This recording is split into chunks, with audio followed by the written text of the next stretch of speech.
Now, for your listening pleasure, here's Polizzi and Rose, covering the week of media, marketing, and digital content news. This Old Marketing. Take it away, boys.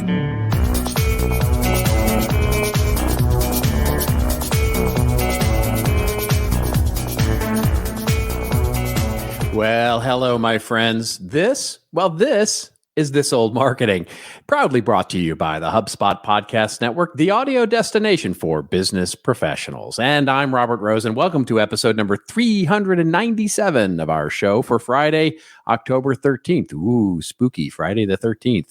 And with me, as always, as he always is my pal, my colleague, and, well, let's just call it a guy who, unlike Kendall Jenner, doesn't have his own AI chatbot yet, Mr. In the Flesh, Joe Polizzi. There's so many, while you're doing that opening. Yeah. Because basically how I came out was this old marketing. We're really working on this because we got a whole new intro. This is This Old Marketing. And then when you read, oh my God, it's Friday the 13th. I guess it just hit you. Yeah. Anyways, I guess the question, I did see the Kendall Jenner chatbot thing, and I was wondering when we're going to see a Robert Rose. Never. Chatbot. The answer is never. Well, no, here's I say never. And already you probably need to preface, because a lot of people probably do not know about the whole Billie. It's Billie, right? I guess is yours is Billie, or you are Billie, or yours is Billie. Your sis. No, it's your sis Billie.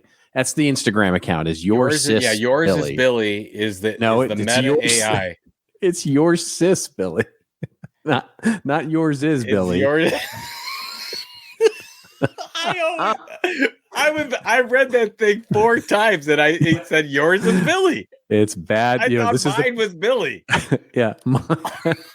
This says yours is Billie. Okay. That's right. Your sis Billie. Yeah, your sis AI. That's the AI, yes. And it is okay, here's what it is. This is Meta's new. So Meta is going to be introducing a number of chatbots that are video based, where the celebrity actually talks with you and you can chat with it. Their first out the door, apparently, is Kendall Jenner, the very, very popular your neighbor.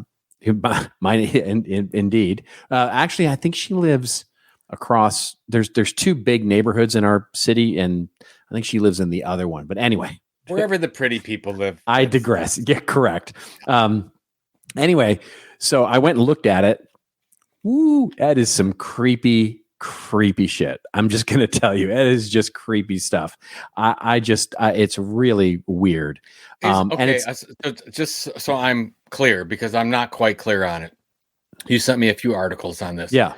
The video where Kendall Jenner is saying that she's your sis, my sis Billie. Right. That's an AI. That's AI. That's AI. That's my understanding is that is an AI. Yeah. That's freaky, because nobody would know. Nobody. Oh, yeah, I could tell. I could. Oh, you could tell. Oh, well, because you're neighbors. If you're not neighbors this way. If it's not AI, then she's a robot. That I'm just telling you. Let's see if we can throw up a picture here. Yeah, share that. All you got to do is go to your sis Billie, not yours is Billie. There it is. It's your sis. There it is. Your sis. Now you can see it on video. You see how that one? Yeah, and you can see if you click on that. If you click on there, you'll see it plays actually. So yeah. You got to log into Instagram. Oh no, they got me. But anyways, you can see her.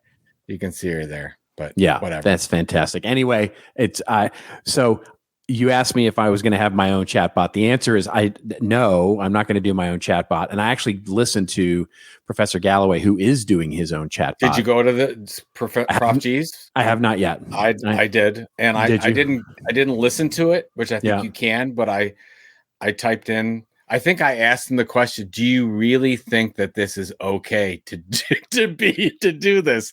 And there was like 3 paragraphs on the paradigms and this and that. And I'm like, okay.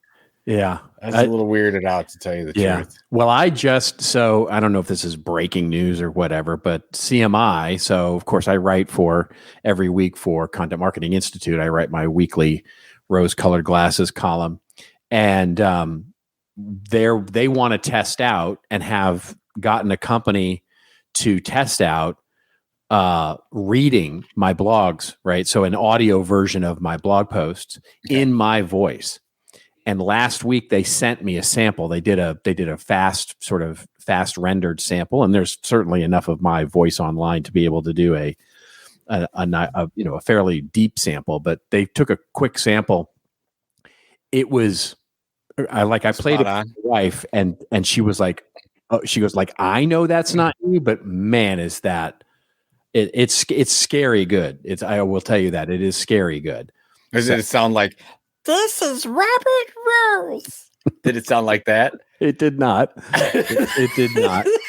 Because because you sound exactly like Elmo. Yeah. Well, and it did, there's some really interesting nuances, right? Where you can tell that it's using some sort of learning model about pronunciation that I don't typically have. Like I retain some of my, I kind of go back and forth in my, my cadence and my pronunciation of words between sort of, I guess what would be considered more proper English versus my upbringing in Texas. Like, I say, advertisements, right? I don't say advertisements. And so those little tweaks you can sort of know yet, but it'll learn ultimately. It may. I don't know if it will or not, but I'm highly curious about it. Yeah. I'm wondering if we'll get to a point where I can do the podcast with Robert Rose AI bot. We should try one of those. Depending on how this thing goes, we should try. We should. It would be very funny to have you and I having a conversation, two AI chatbots having a conversation. Was it after Content Marketing World, I went on to Marketing Across B2B, and Drew Davis did his digital doppelganger keynote presentation, which was outstanding. Maybe the best one I've ever seen him do. And of course, Drew's amazing. Yeah, of course, he's awesome. But he has his digital doppelganger is his chatbot called Drewdini, and up on stage he's talking and Drewdini's talking, just like Drew would talk, and just looks just like, but he's got more hair and whatever. It was fairly impressive. But the whole thing about it is that Drew is teaching this chatbot over time how to do things that Drew would do so he can save time. Like, how do you write my script for my opening videos? And he went through the whole process. So now that he's ultimately will save 39 hours a year because Drewdini is doing his promo skits versus it was pretty enlightening to tell you the truth. But we can get to that point. Yeah. It's getting very interesting. It's getting very interesting. I was a little on the fence with it, honestly, because they were, CMI very appropriately asked me what I thought, whether I would be okay with it. And I was like, yeah, let's give it a try. You know what I mean? As long as we can sort of pull the plug if it gets weird or people are sort of weirded out by it. But I don't know. But it is fascinating. It is fascinating how good it is. Now it's just reading, right? It's just reading my blog post. It's not actually, we're not actually interacting with it. So I don't know if it's technically a chatbot or it's just an AI generated voice of me. But that's possible to do now. And it's absolutely really possible to do. Yeah. There's two cases that are really interesting to me that has to do with this conversation. One is, the dating company Bumble? Did we talk about this last time? We have not. I listened to it was the CEO of Bumble was on the Code conference, and they played it on Pivot podcast. So that's how I listened to it. Yeah. And she was talking about how they're working their AI to get all the things you love and your passions and favorite things and whatever. And they make it into your own chatbot. And then your own chatbot can go out on its own and interview all these people, and you don't have to do it. It's like their premium version. So what happens is then your chatbot will talk with all the other chatbots simultaneously. So you could be talking with 2,500 chatbots at the same time, and the chatbot will make its recommendation back to you based on all the conversations they have. Like, this is nuts. This is really into her Joaquin Phoenix, territory. Yeah. We're getting there. And then the other thing is, I read this article, and we know this full well. We have a lot of elderly family and friends. Yes. Who are very lonely. We're in nursing homes and assisted living, and a lot of their family has passed on. And loneliness it's such a horrible thing that's going on through this community specifically. And my wife especially is very involved in this. But I saw this article where they came up with this lonely bot or companion. Yeah. Where and I think it might be voice activated, but I think so. Okay. Where they basically, you can talk with the AI and it keeps you company and it asks you about your day and it shares a lot of this or saves a lot of this information. And I'm like, I don't know how I feel about all this stuff going forward. I'm very perplexed, but this one seems to be working because the tests that they're doing, they're in a much better, they're happier people because they can talk to something and it's not real. How do you feel about that? I mean, this is just, I think it's version 1.0 of this, and it looks like there's a use case right there. I think it's fascinating. And I have seen experiments here where they're actually doing it with the voice of loved ones. Now, there's an argument to be made on both sides of that, right? Where you don't want to have it be the voice of a loved one because it is sort of not actually them.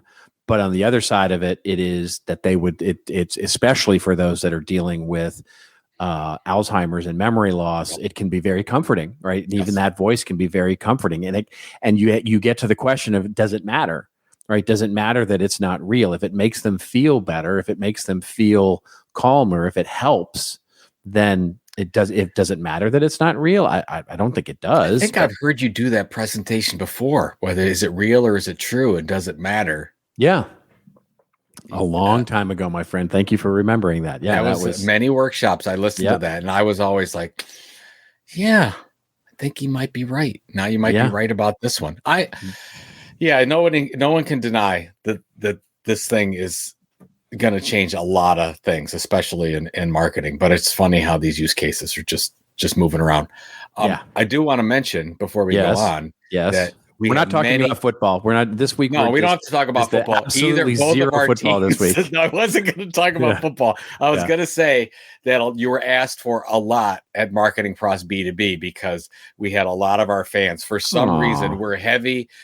A lot of B2B marketers listen to the show, and we had a lot of our fans asking about where you were and how they love the show and how they listen to it, even though they don't like the first 10 minutes of our podcast because of the sports thing. Was your answer he didn't fill out the form? That's exactly right. I told him, I said, he can't just have everything spoon fed for him. That's true. Sometimes he has to do a little bit. You have to give, like in a relationship, you have to listen sometimes before you just talk. Fair enough. Fair point.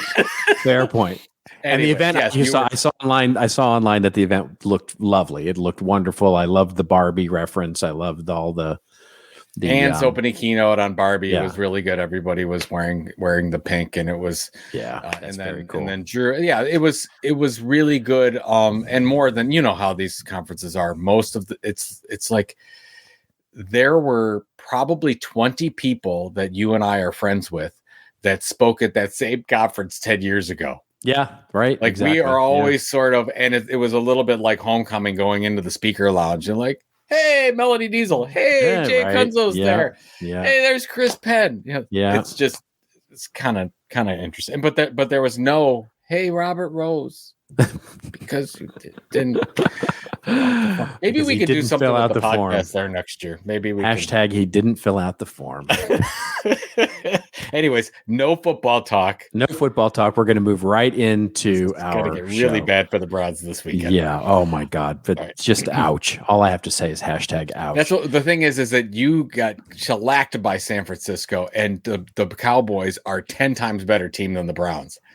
And that's who you play this week. So and we play San Francisco. Yeah. So we're gonna go. Anyway, we're gonna have a happy show here. We're not gonna talk about football at all, because it's all coming up for us. And we do have an awesome show. We do have an awesome show here. We're gonna talk a little bit about social media and how it may be. Well, it may be dying, or it may not be dying, or it may just be changing. It's an interesting way to think about that. Then we'll sort of drill into a little bit about X. X has been in the news all this week. They've been ripping headlines out of posts. They've been rolling out a new ad format that can't be blocked. They have, Elon Musk has been, well, let's just say being Elon. And we'll talk a little bit about what's going on with X and how that might actually be a part of one of the reasons that social media is on its decline. Then we can't get away from football all the time. We are going to talk about the phenomenon that seems to be Taylor Swift, Travis Kelce, the NFL, and interestingly enough, some of the marketing that may or may not be happening behind the scenes here about all of those real kinds or is of it things. True? Is exactly right. Oh my God, this is so crazy. This is marketing in the future. That's right. We just don't know what's true. We don't know what's true. Okay. That's exactly it. It's a very exciting show. Yeah. Did I cut you off? Is there anything else we're covering? There is, yes. We have our rants and raves, of course, where I will actually follow up a little bit. There was a great article in the Hollywood Reporter that basically would, now that the writer strike is settled and the actor strike actually is collapsing, it feels, the negotiations anyway, there's a big what's next. Wonderful article in the Hollywood Reporter about that. That's and I'll talk one you wanted that. You asked for that last week. I did. And now you get it. There it is. It just took them a while. And then you're going to talk about the new movie Dumb Money and maybe the soundtrack with that. And of course, then Eddie Bauer. And I'm assuming the Eddie Bauer discussion is about their change from cursive to block letters over their logo. Yes, we're just going to mention it. I think it's important. It's newsworthy. Exactly. So, there we go. Exactly. Okay. So there we go. That's so a chock-a-block full show, as it were. And let's get to our first story here and let's talk about it, which is social media and where it happens to be today. So the main sort of backbone story, although there's a lot of different news articles on this, is coming to us courtesy of Axios, which says social media traffic to top news sites craters. Facebook and X referrals to top news sites have just gone down so very much. The article says website business models that depend on clicks from social media are now broken. Regulatory pressure, free speech concerns have pushed these tech giants to abandon efforts to elevate quality information, leaving the public more susceptible to misinformation ahead of the 2024 election. Meanwhile, news companies are scrambling to find business solutions while simultaneously fighting to protect their work in the era of AI. While the news industry has known this day would come, many are still unprepared. And just the graph is just remarkable here. Yeah, I got showing the graph right now. Yeah, it's gone down to 20% in one case and maybe, sort of a third in the other case with regard to, I guess it's X or formerly Twitter. And Facebook traffic have gone into the dumpers. But it's more, but there's others, because both you and I posted this week on this sort of, you called it a movement. There's something actually happening under the covers here. I think there's a broader trend happening under the ocean here. I think it's a little hard to tell exactly what's going on, but this isn't just news. This is really social media. We talked about it a little bit last show when we talked about content marketing world and just the crickets that are now happening, where there used to be hundreds, thousands of tweets during an event. Now, if you get 10 or 20, you're resonating, and it just seems like, and there's other research, by the way, that's pointing to the fact that organic posting, sort of short posts on Facebook, are down. Short posting on Instagram is down. We know that short posting now on X is down. It just seems like the gap between content creators and content consumers is widening on these, and so. I make a point in my article this week on CMI is that I wonder if social media is just becoming media, right? Where it's just, I think that's, that's the thing. What do you think?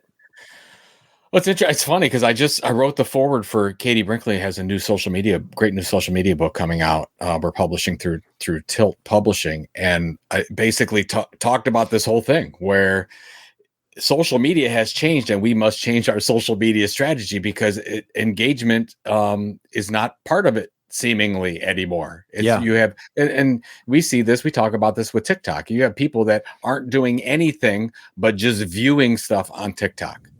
It's like instead of watching a 2-hour movie on Netflix, I'm just going to go and watch TikTok for 2 hours, and I'm not necessarily engaging or communicating or building relationships at all.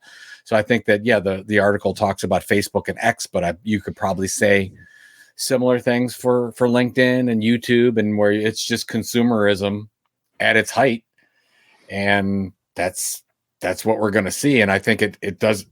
It's not just that, right? It's like none of these sites want to send traffic to your site anymore. Right. They want to keep it all for themselves. That's the business models that they've created. So they do not want you to put in a link. They're not going to show that algorithm is not going to benefit anybody that has a link goes off site. Yeah. And it's been dying for a long time, but now it's just almost gone. And then you have the same thing with search engines as well. I mean, the search is changing, where search seems to be modifying into, some search content and some AI driven Bard type stuff, where will we even be going out? They're just taking our information, putting it through some kind of ingredients, adding in a little bit of spice, and they come out with an answer. And we have to, as marketers and content people, that we have to change our behaviors and really focus on, look, they're not going to help us anymore.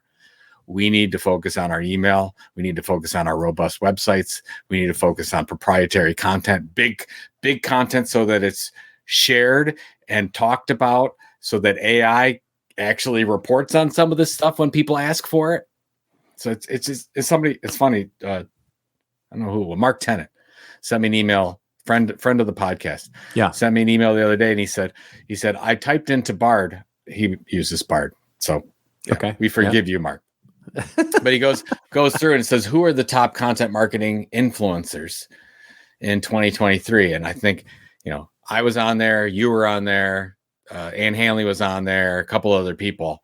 But he's like, just wanted you to know. And I'm like, that if you don't have substantial pieces of what you would call pillar content that people are sharing, you're not going to be found anymore.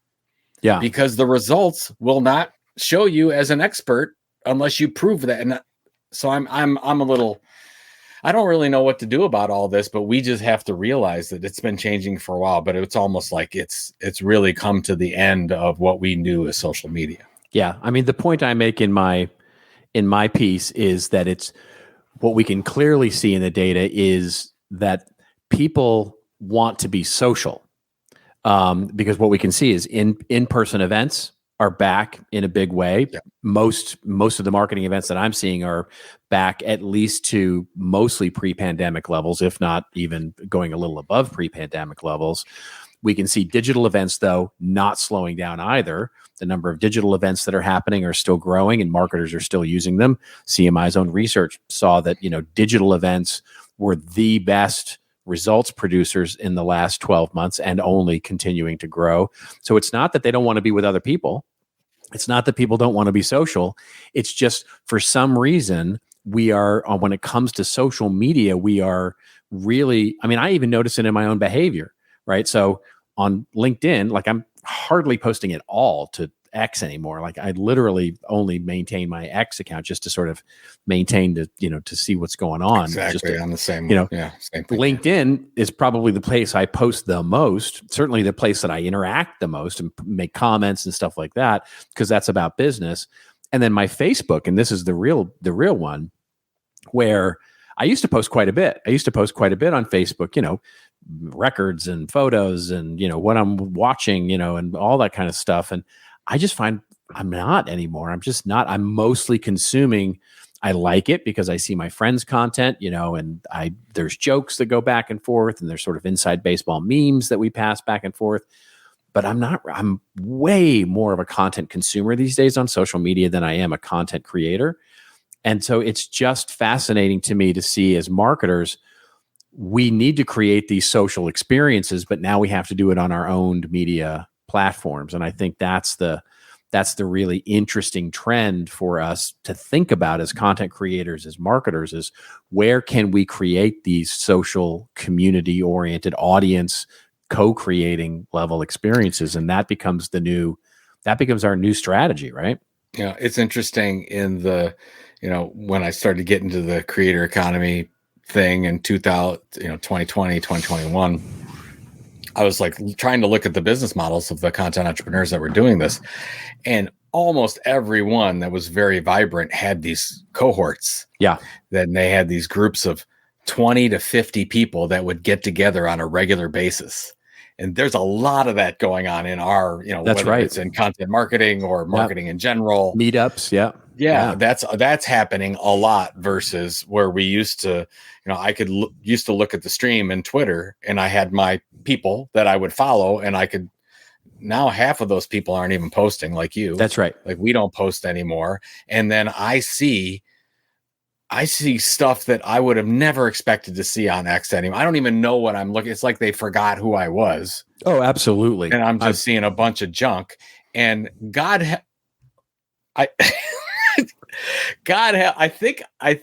I don't want to get too explicit here, but I was on Facebook, and there's one of these ads that popped up about being able to shave your whole head. And it looked like, I don't know, some kind of massager or something that you put in. It just rips the hair right off. And I clicked on it, and now that's all I see. Sure. It's like hair removal everywhere. Yep. I'm like, this is nuts. Yep. It's like all my past behavior went away because I just most recently clicked on that one thing. Yeah. I know the feeling, my friend. Yeah. I know the feeling. So you clicked on the hair removal thing too? I did not. See? No, I don't have that problem. But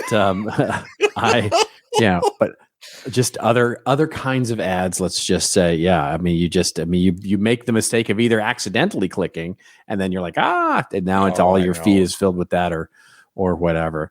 Well, okay. So speaking of clicking, speaking of ads, we should probably take this opportunity just to pay a couple of bills. Daddy needs a new pizza. So let's pay a couple of bills, shall we? Yeah. Here at This Old Marketing, we like our football and football metaphors.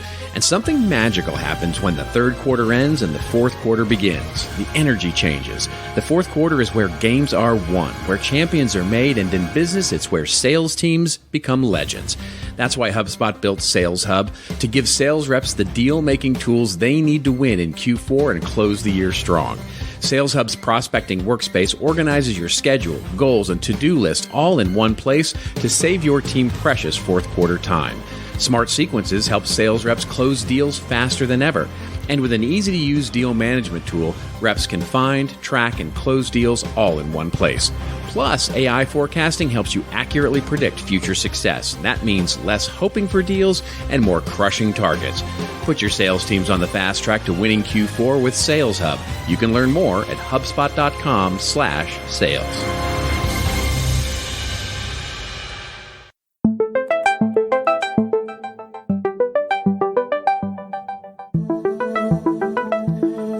Let me tell you about a podcast that I think you're really going to love. It's called Marketing Made Simple, and it's hosted by Dr. J.J. Peterson, and of course brought to you by the Hubspot Podcast Network, the audio destination for business professionals. Now, Marketing Made Simple brings you practical tips, and it's going to make your marketing easy, and more importantly, well, it's going to make it work. For example, on one of the more recent episodes I listened to, I love that they talk about specific things that you can do in the fourth quarter to make your marketing work. I mean, we all know that the fourth quarter is where things get, well, let's just say interesting, right? But they focused this episode on some practical things that you can do to make the fourth quarter fantastic. Just a great podcast. And you can, of course, listen to Marketing Made Simple wherever you get your podcasts. So go try it out, won't you? It's Marketing Made Simple.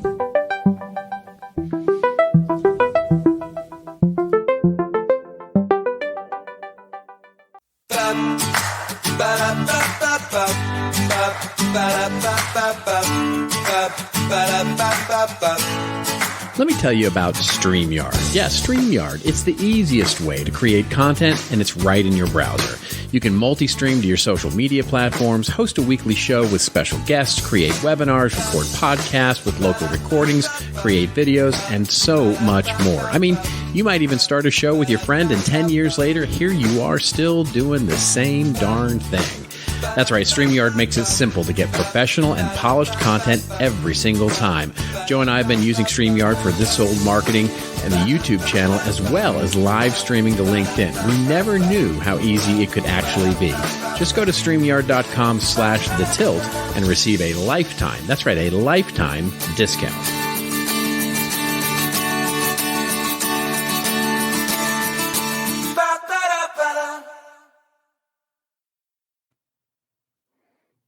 That there you go. I was grooving.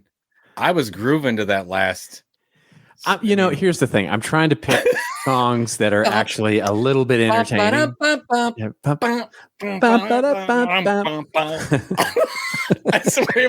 So just so everyone knows, while those are running, Robert and I can see each other, but we can't talk to each other. So then that last one, I was fine. You were grooving. Yeah, I was really fine with that. I almost spun the chair over. I was so elated by trying. I my hope best. Everyone didn't tune out after. Maybe we should break those up next time. I don't know. Yeah. Whatever. I like how you did. You did a good job on those. Thank you. I think it's better. Let's hope the sponsors appreciate the extra effort that we put into. That was a lot of extra effort. All right. Yeah. What else? What's next? We're going to move on now to our next story, which of course is about X, and there's just a lot of stuff about X in the news this week. So maybe the biggest one is, and we just briefly talked about it a little bit, which is Elon has decided to take the headlines out of posts and says that long form content is better on Twitter or X or whatever it is. The story we'll link to comes courtesy of a couple of places. We've got an Axios story here, which is really speaking to the idea of the long form content and not pulling the headlines out. But it basically says, look, Elon on Tuesday told users of X, formerly Twitter, and by the way, that just, I can't. Why are people why do people feel the need? Do they really not think that we're going to get that it's the formerly Twitter? It needs to. Here's the thing. Every major news media, every one of them does. Yeah. This is how we say it. We say X formerly Twitter. And it's been a month. It's time. Which is just it's fascinating to me because it's got to be dry. I mean, I don't know that there's any marketing people left at Twitter, but it's got to be driving them crazy. Anyway, they said that the best no marketing people left. So no, that's true. It's fine. Basically, they say the best thing to do in order to get engagement on X is to post long form content. Links don't get as much attention. This basically is that big brands, news companies have long relied on posting links to social media sites in order to build traffic of their own. And basically they are SOL, as the technical term would have you. But also, we should say that there's a new ad format that now can't be blocked. And this is an article that comes to us courtesy of Mashable, actually, basically saying that X, the Elon Musk-owned platform formerly known as Twitter, has begun serving its users with a weird new ad format, and it's one of the company's least transparent products yet. The rollout of these ads also provides the public with a hint regarding just how much the company is struggling to attract advertisers. Multiple X users have reached out to Mashable over the past few days, report seeing a new type of ad in their For You feed that they've not previously come across. These new ads don't allow users to like or retweet the ad post, and in fact, the new ad format doesn't even disclose who is behind the ad or if it is even an advertisement at all. Mashable has confirmed that this ad format with numerous users from across X have seen a variety of different ads running with this bizarre new format that just consists of written copy, text, a photo, and a fake avatar that's sole purpose is to make the ad look like an organically created tweet. Fascinating here, all the things going on with X. And one thing we didn't mention at the top of the show is that Linda Yaccarino has tapped out of doing any more conferences after I'm sure it was us. I'm sure it was our coverage of her poor performance there. I think it was. Absolutely. Basically, she has now made the very smart decision to go, yeah, I'm tapping out. So what's going on here? I mean, are we finally seeing the gasps of X sort of go, this is it? This is, it's done? Or is this them just throwing as much spaghetti against the wall to see if anything is going to stick? I mean, well, so first of all, the link stuff we knew. That's the same with every other site. It's just more, so they're a little bit more apparent that sure. They're going to say, hey, forget it. The link is still there. The link is still there. You can click on the image. You just don't get what it does is it doesn't automatically pull in the headline anymore from the URL. Like when you paste the URL, what happens is you get the featured image, but you don't get the headline. So you can still click through. That you're not going to get the reach, obviously, because apparently, according to Elon. Yes. But they now rip out the text of the headline so that you either have to write your own headline or you have to explain what it is people are going to do. And some of the things look hideous because it's picking up all kind of metadata, and you're like, what is this? Right. So they're just.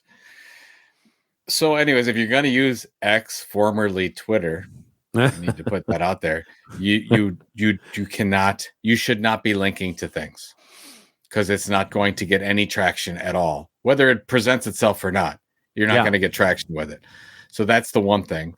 The other thing is on the ad side, I looked at that and I'm like, wow, that's really innovative and completely against every advertising law that's exactly on the planet. That's right.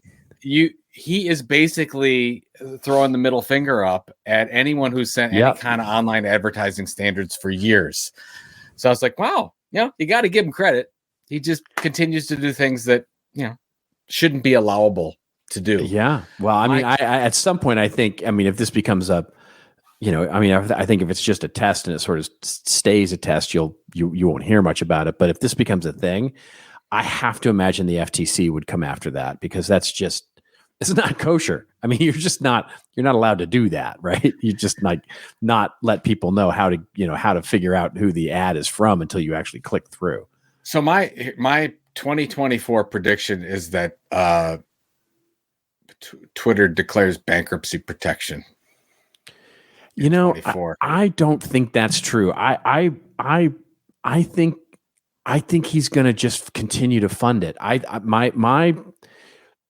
Well, with Tesla continuing to go up, it doesn't matter. It's just chump change, right? He can just look.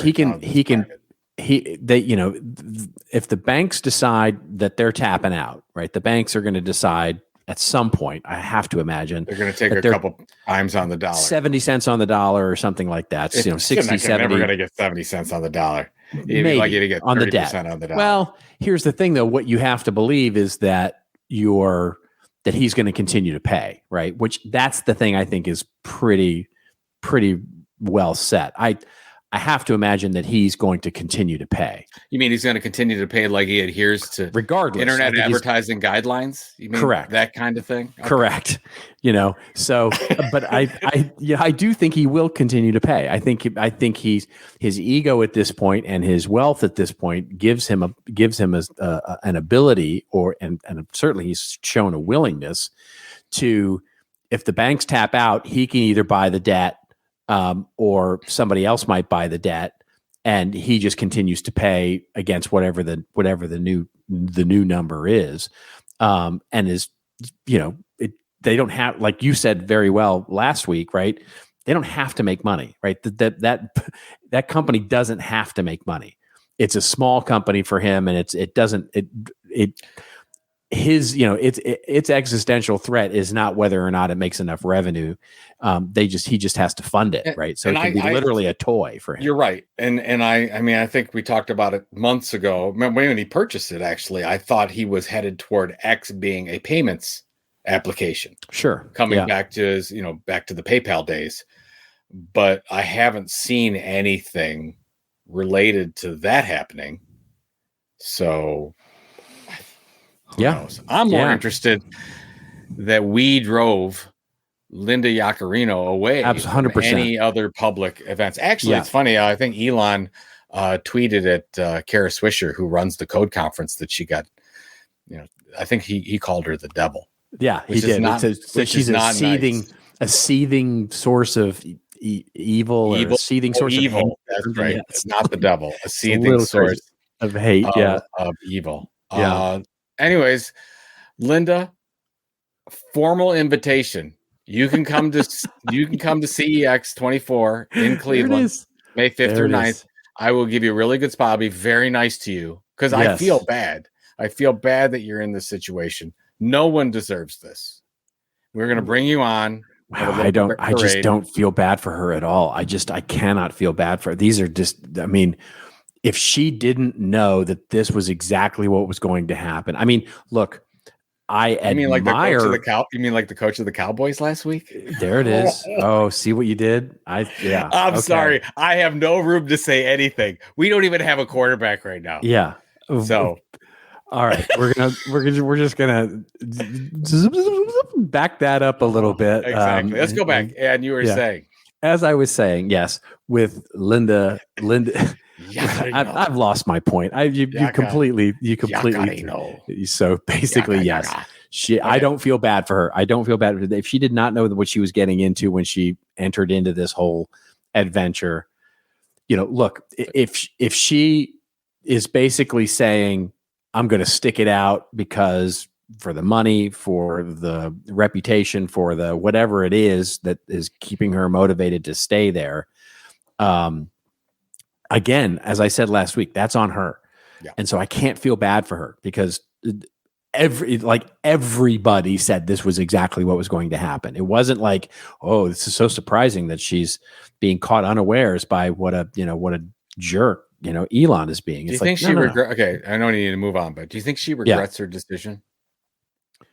No, I don't actually think she does. I think she's really well known now. Yeah, I think she's smart enough to have realized before going in that this was what was going to happen.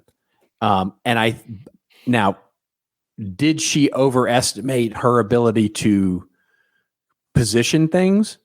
Probably. I have no intimate knowledge of that at all, but it feels like she felt like she could control things a little more than she has.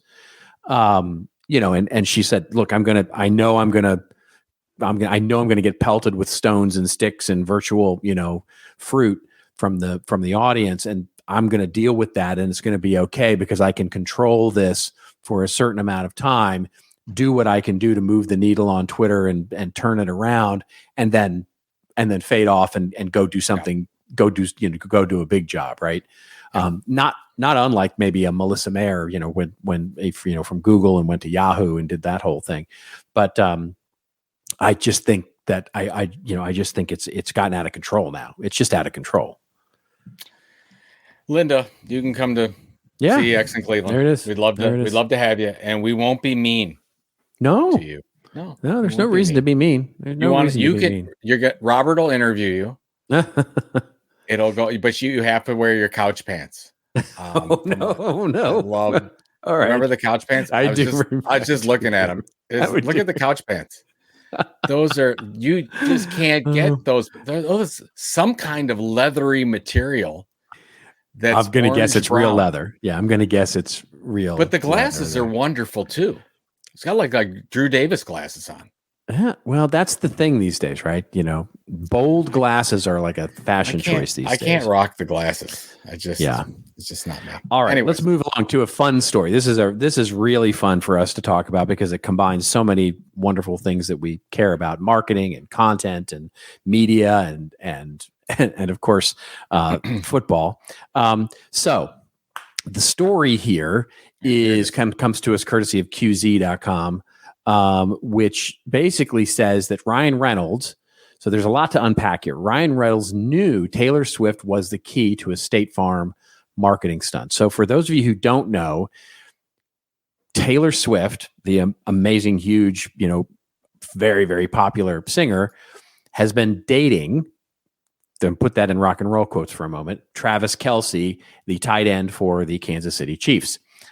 It has made those games that Travis Kelce plays in go viral because Taylor shows up at the games, and now Swift fans all over the world are feeding and attending. So this last game, basically Travis Kelce's mom was at the game. And basically, as the article points out, State Farm Insurance is cashing in on the buzz around pop star Taylor Swift's and Kansas City Chiefs tight ends' rumored romance, all thanks to Ryan Reynolds' marketing company, Maximum Effort. So at the October 1st NFL matchup between the Eagles and the Washington Commanders, separate game, Travis Kelce nowhere to be seen, although Travis Kelce's brother plays for the Eagles. So their mom, both of their brothers, so their mom was actually at the Eagles game.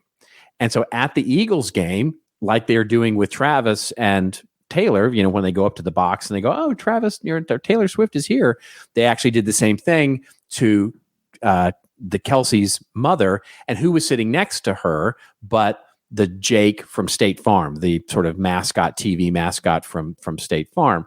Yep. So basically, this is Ryan Reynolds either leveraging the wonderful viral organic thing that's happened with Travis and Taylor and sort of applying it to knowing that they would get coverage of Travis Kelce's mom at the Eagles game and see State Farm there and get all kinds of coverage and talk and, sharing and virality, or the entire thing. And this is the interesting conspiracy theory that I want to ask you about.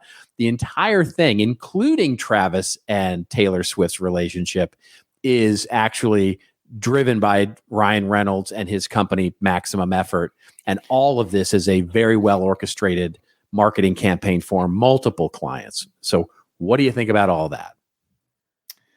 So I agree. I think that the Ryan Reynolds involvement in State Farm and the whole thing. And by the way, it's amazing that the Kelce's mom goes to both games on a Sunday whenever she can. She gets the jet to fly. I mean, it's fairly amazing that she does that. Yes, it's a great marketing stunt. I mean, you've got a finite period of time where you can take advantage of this.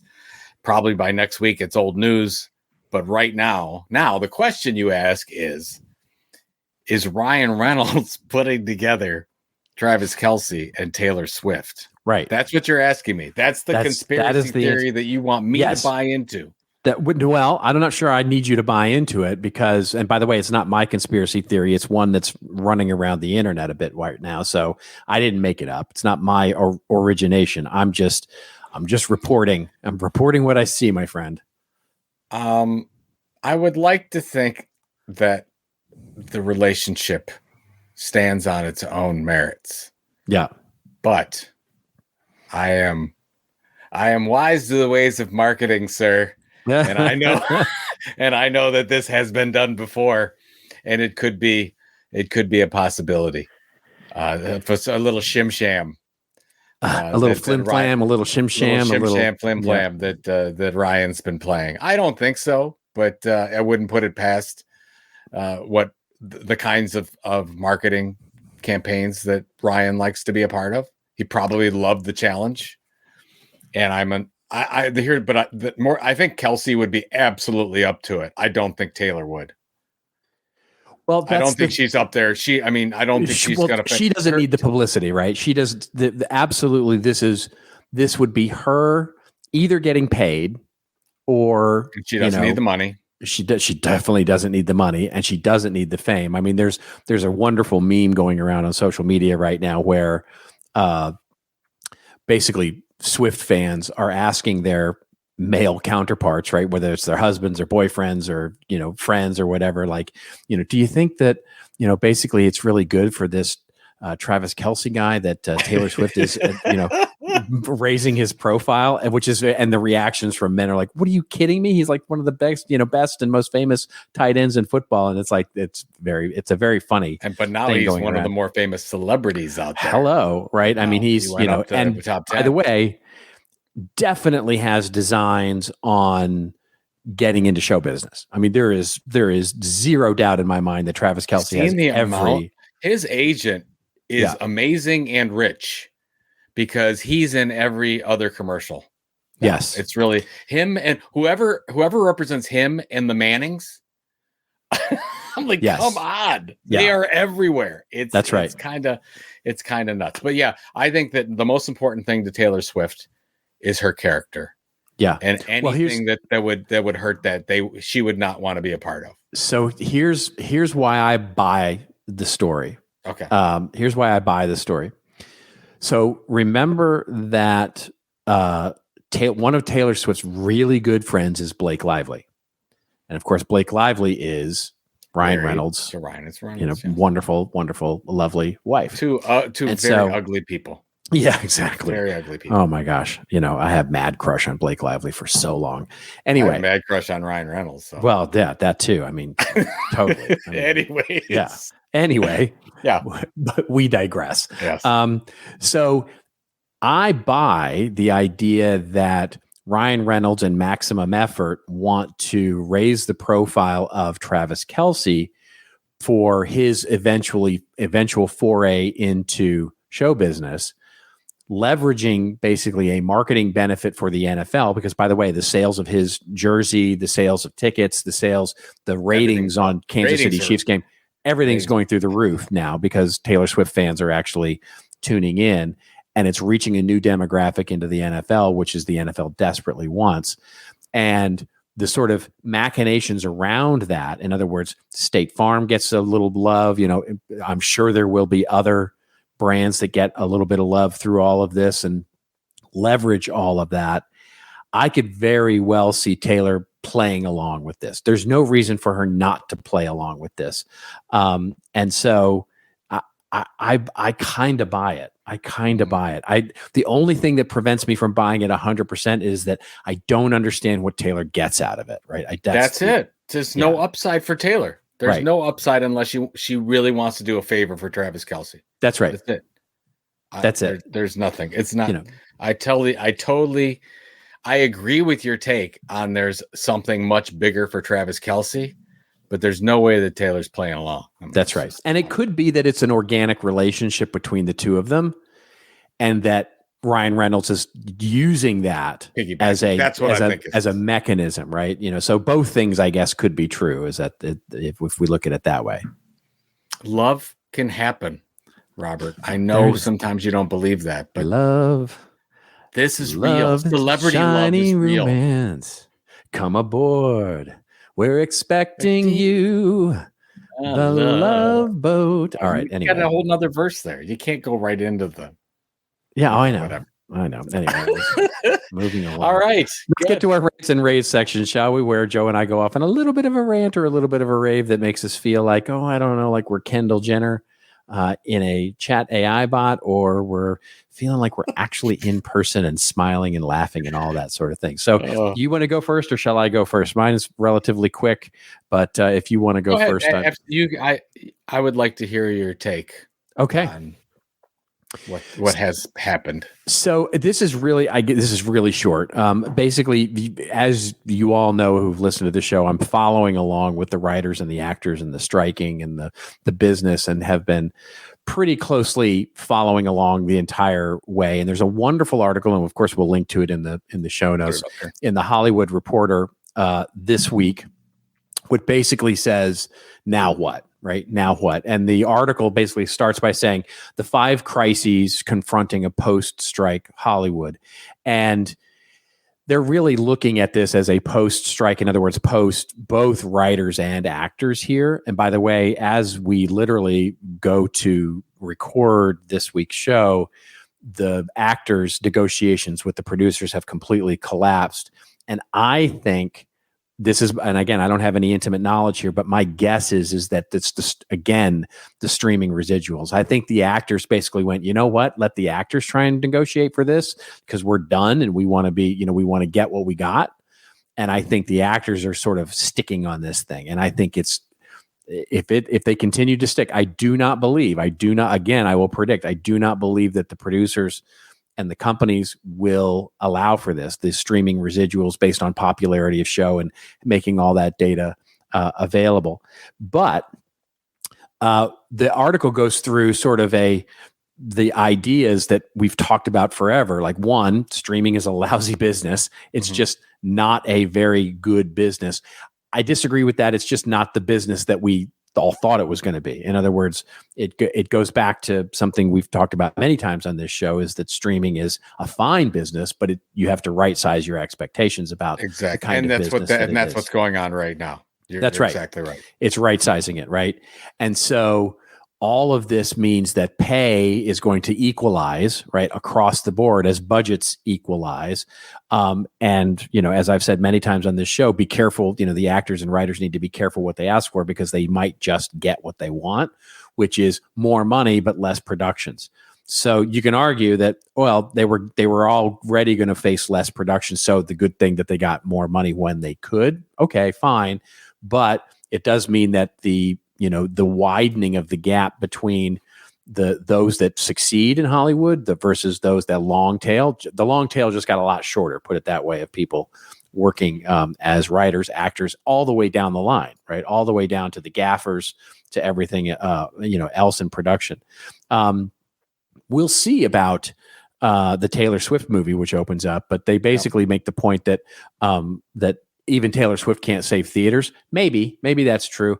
I think theaters I actually am a little more bullish on theaters than they are here, but we'll see. We'll see. And the AI stuff, I think, is just silly. I think the AI stuff is all fear. Everybody's running from fear right now, and there's no reality here to really be worried about. I think the biggest one is the number 5 that they talk about. I mean, what are the 2 most watched platforms on the planet? And that's TikTok what I was going to YouTube. Yep. That's what I was going to close with. That's what exactly what I was going to close with. Your thunder. It's okay. It's all right. It's usual, right? So go ahead. Basically, no. That's it. That's Robert, it. What's number 5? The 5 is that the kids are on YouTube and TikTok, and that basically that's where people really consume their content these days. And if we've just lost our ability to, and not our ability, but lost our desire to sit through longer form sort of video content, I think we haven't as an audience, as a broad population, but I do think it is an absolute trend that is, we talked about it last week with the Ringling Brothers Circus and all those sorts of things. It's just changing the nature of the way that content is created and consumed. So all of those things together, really, they need to be thinking very, very strategically about what they're doing here. And I don't think they are. I mean, I think the companies are. I think the Netflixes, the Amazons, the Apples, the NBCs, the Discoveries, the Warner Brothers, I think they're thinking very long term here. Disney, but I think the sort of the unions around the actors and the writers are not. They're thinking short term, and I think it's going to come back and bite them a bit. So hopefully they'll read something like this and start to think a little more long term about what the health of the entertainment business looks like. Yeah, I think we're going to be seeing a very different industry in a few years. 100% agree with that. Yeah. It's very challenging. That's why it's funny, if you wanted to go out and become a big famous actor today, I think you would be better off building your own audience instead of going and because the odds of getting a big payday, like the odds of being a Tom Cruise, are so remote, more remote than they've ever been before. Oh, you're on mute. I can tell you for a fact that actors that I know here in Hollywood, one of the precursors to your audition for a new TV show or a new film is how many followers do you have on social media? How big is your audience? It's like publishing a book. Yep. Yeah. 100%. We'll publish your book if you can market it for us. Exactly. We'll publish your movie. You could be in our movie if you can be in our movie if you have an audience. Yeah. Where did we go wrong? Yeah. Anyways, all right. I love that article. Thank you for the take. I got two quick commentaries. The first one is Pam and I went to see the movie Dumb Money yesterday. Yes. And for those of you that don't know, Dumb Money, which was adapted from a book by Ben Mesrick, who wrote Social Network. The book was called Anti-Social Network. The movie is called Dumb Money, but it's about the whole GameStop debacle where the price of GameStop went through the roof. And it was the big hedge funds shorting the stock versus all the retail Wall Street bets investors. And it's I think they stay pretty true. And I think pretty realistic to what happened. in the story, because it's funny watching a movie and I lived through that. I remember every day where GameStop was up 25%, GameStop was 50%, and then all the people that own the stock then couldn't buy any more of it because of the whole Citadel Robin Hood thing. But I don't want to get into the details. So anyways, I would recommend the movie. I give it like a 7 out of 10. I think it's a very solid movie. A lot of good stars in it, a lot of fun people. The problem, and this is something my wife pointed out, I said, what did you think of the movie? And she says, I would have a hard time recommending it to regular people. Like if I wanted my mom or my dad or something to understand what a short squeeze is and how it happens and how the odds are not in favor of a retail investor. Because from an educational standpoint, it's really interesting. The problem is the soundtrack. Now, I loved the beat of the soundtrack. I loved the type of music. It was very heavy hip hop. I love hip hop. I got into the whole thing. There's some Beastie Boys in there too. Some really good stuff. So from that standpoint, I loved it. But the profanity in the soundtrack and part of the movie was really hard hitting. Like it's a PG movie through and through, except for the soundtrack. And it's an R. It should be. I don't know what it was. It should be an R because there were so many obscenities used because of the music in it. And I guess I didn't understand why they had to do that to exclude so many more people from seeing it without diluting the movie at all.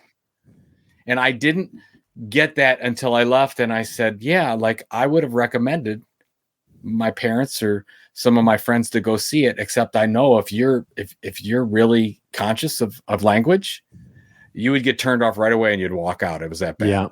Yeah. So anyways, that's fascinating. That's a fascinating Isn't that take. something? Yeah. And I get it. They were trying to make it, even the poster edgier. Yeah. Edgier. I'll bring this up, see if I can show the way that it looked. But the cover is, it's money making the middle finger. Yeah. Which I get the whole thing. It's retail against the hedge funds, but excuse me, completely unnecessary to really go that much further. I think it dilutes the message. Yeah, 100%. And the other thing, hat tip out to our friend Jackie Chacarellis for posting on, I didn't see this, you knew it, I didn't know it. Eddie Bauer changes their logo. Changes their logo because the kids can't read. Kids can't read cursive. I'll put this up so we can see it because the kids can't read cursive anymore. So there they are. They changed their logo. And I have no commentary on this, Robert. Well, so here's a fascinating thing. Here's the fascinating thing. So I'm a left-handed. And when I was in grade school, elementary school, I had an old teacher, like a really old teacher who would literally smack my hand with a ruler when I wrote with my left hand because she was trying to make me right-handed. Oh my goodness. And ultimately that didn't work. But I had another teacher in elementary school, so that if that was third grade, my fourth and fifth grade English teacher, of course, you remember this, we had to learn cursive. You had to write cursive. As a left-hander, and left-handers will all over the world are giving me high fives right now because this. You pull when you write with you do this right with your hand. You pull your letters. So it's writing in cursive is hard. It's much harder. And writing neatly in cursive is really, really difficult. So I printed everything. And I used to have English teachers yell at me about writing in cursive and how that was going to be the way that I did my letters. And it was going to be the way that I did everything. And then I would have to sign my name and then I would have to write things out. And cursive was so important to learn. And of course, all of that is not true, right? None of it is true. Like once I graduated college, I never once used cursive ever again. And that's the fascinating thing to me is that we just don't use it anymore at all. I'm sad. Yeah. Well, you're sad about cursive? You're sad about cursive or you're sad that I like the Eddie Bauer logo the way it was. There's nothing wrong with the way they're doing now, but I get it. I mean, honestly, it's not like you're not stretching. I mean, who can't read the Eddie Bauer logo cursive? You think the kids that apparently? They did a focus group. Yeah. I think it's fascinating. I think it's fascinating. I mean, if you ask anybody under the age of 25, I'm probably older than this, but I would say if you asked anybody to under the age of 25, draw a cursive G or a cursive capital Q or a capital Z in not capital Z, a small case Z in cursive, they would have zero idea how to do that. Yeah. Well, I got the Z's covered. Well, of course, yeah. You had to learn that there. But yeah, you're right. I could see that there are a few letters that are. Yeah, but maybe we should go back to Latin. Maybe that would be. There you go. That would be helpful. But anyways, all right. So thanks to Jackie for absolutely promoting that little bit of knowledge that we either believe that's good for society or not. What do you got this week? What are you doing? Oh man, that's a good question. You going to the game? Oh, hey, I'm going to. Yeah, we're going to the Browns 49ers game on Sunday. There's no Arsenal game, so that's all we have. All right. And I don't know how long I'm going to stay at the game. And for those of you that don't know this, so this is Thursday evening. We're recording this. Yeah. And as of right now, we have PJ Walker starting. And that's all you really have to against the best team, arguably the best team in the league, 5-0. Yeah. Had a very decent week last week. Yeah, they did. I'm not sure. So what do you have going on this week? I'm going to rest this weekend because it's been I was traveling this week actually to a conference. And so I'm back. So I'm going to do a little resting this week. I'm supposed to have really spectacular weather here, so maybe take a hike or something like that. Then Monday night I have my next game. But other than that, it's, we're fourth quarter is finally turning around a little bit. We got a little more client work to deal with. And so that's all good. And, before you go on, we had multiple people say that they love your ebook print deal.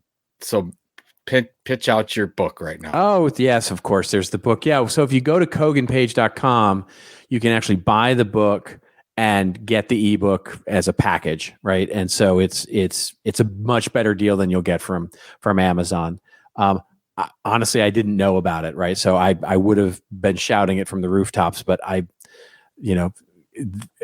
just didn't know about it. So I think that's fantastic. I'm so glad that the publisher. We'll put it in the show notes. Yeah, that's very kind of you. Thank you. Yeah. Content marketing strategy. You got and by the way, thank you for the wonderful acknowledgement. That was very nice of you to say those kind words about me.